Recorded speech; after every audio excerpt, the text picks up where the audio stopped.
While the city still sleeps, a war is already raging within you. But what if the only enemy you need to defeat is the one staring back from the mirror? This conflict isn't about external forces.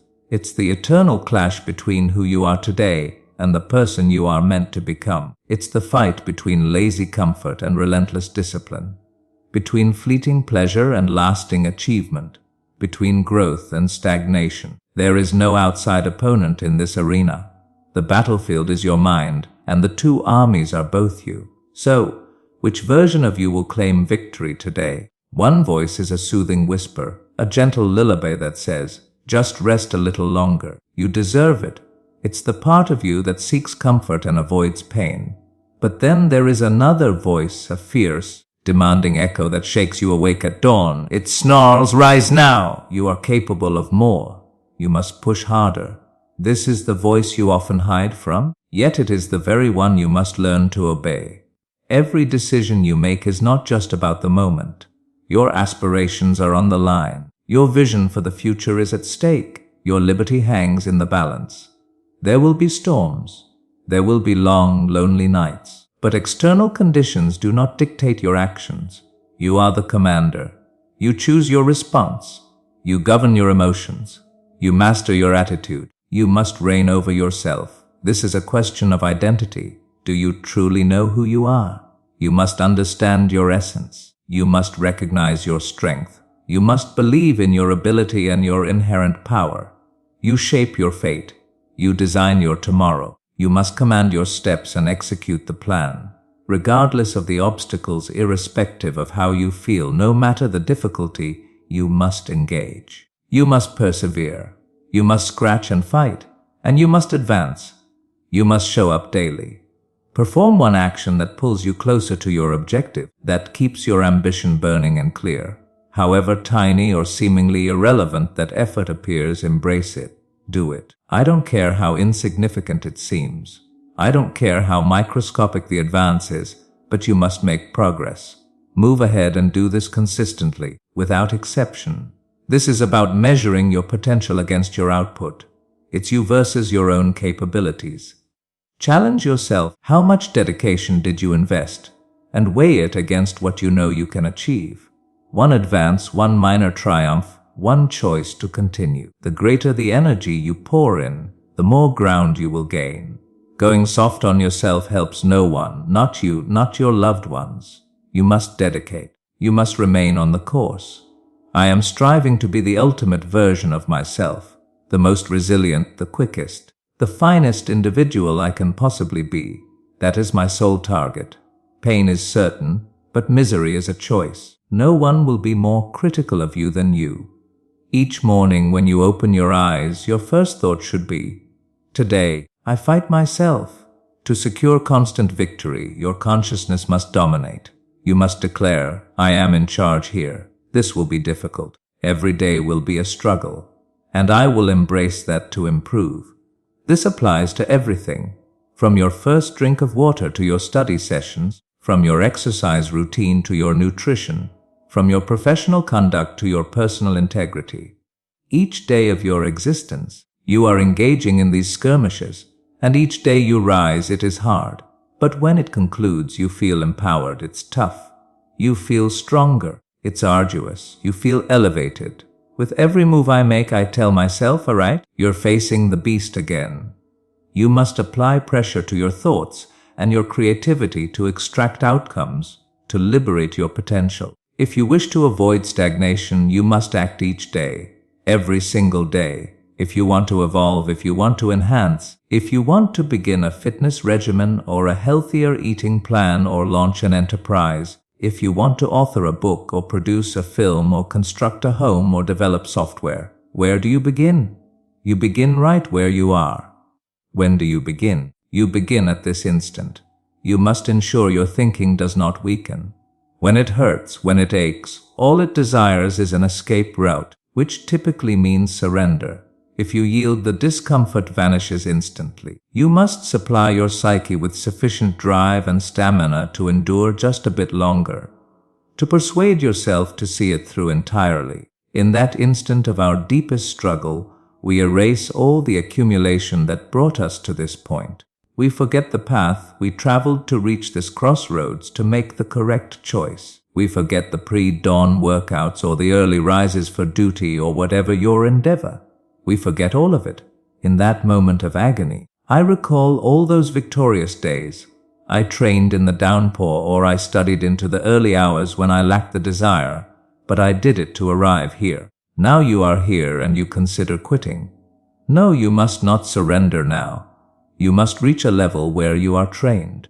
And what distinguishes the gifted? If everyone has talent, if everyone is equally endowed, what sets us apart is self-control.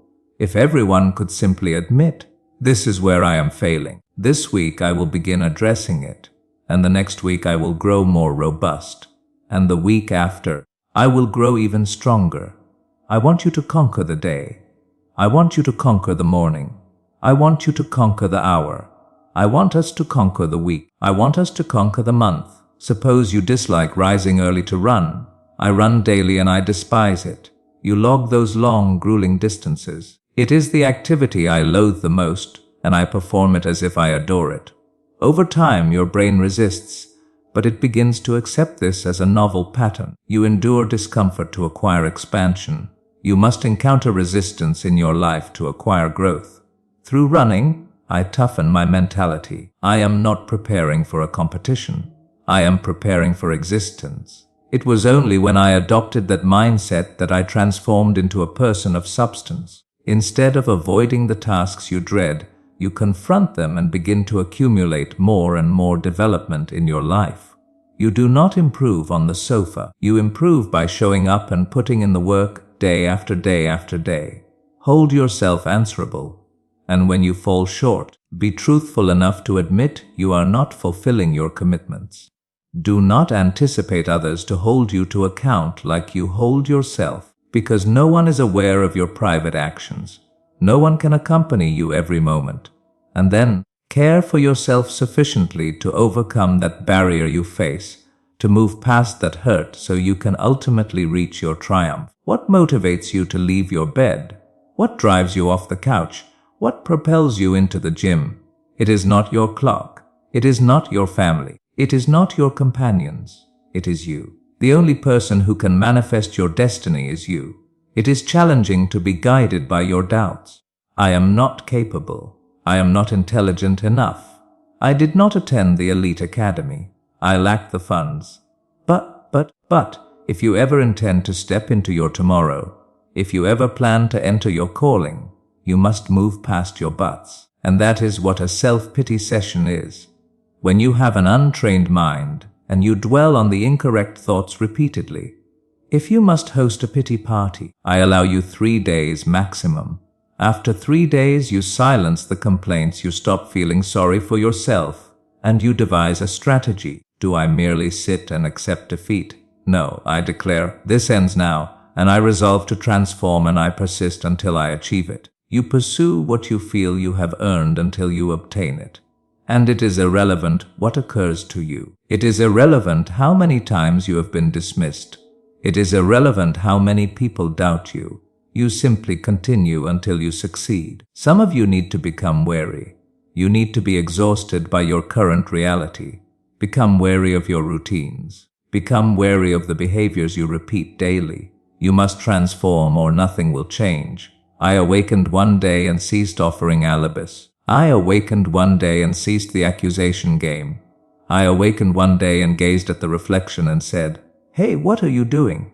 Awaken. The performance has started. Let's move. You rise before others. You remain after others. You stay modest. You labor more intensely than anyone when no one is watching. I assure you, those who feel inadequate will soon describe you as different.